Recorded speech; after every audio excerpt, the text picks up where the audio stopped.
plus précisément pour cette activité d'inauguration de la 17e compagnie d'incendie et de secours de la BNTV.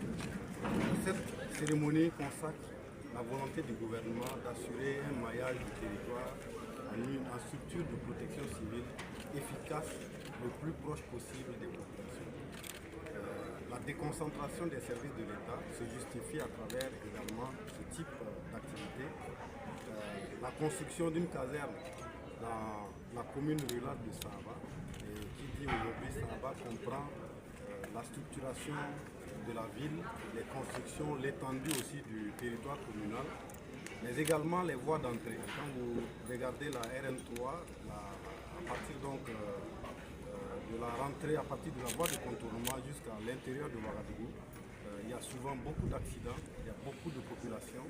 C'est cela qui a justifié que le gouvernement ait accordé à la proposition donc, de la Brigade nationale de sapeurs-pompiers de valider la construction de cette caserne. Aujourd'hui, tous les soldats du feu sont heureux que cette réalisation soit aujourd'hui faite et que nous procédons avec la présence de Monsieur le ministre d'État, ministre de l'administration territoriale de la République, à cette cérémonie d'inauguration de cette caserne, qui est un joyau à la disposition des populations de Sahaba, mais également de l'ensemble des citoyens burkinabés, puisque la protection civile est là pour porter assistance et secours à tout le monde. Alors, c'est toujours une belle occasion pour moi de rappeler que les sapeurs-pompiers, qui sont un service public de secours et de lutte contre l'incendie, ont une obligation de moyens.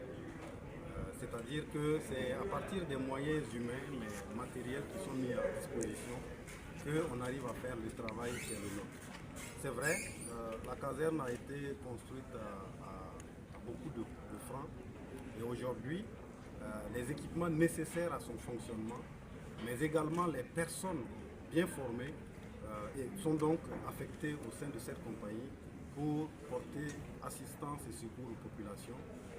Les moyens sont à la dimension de ce que nous souhaitons.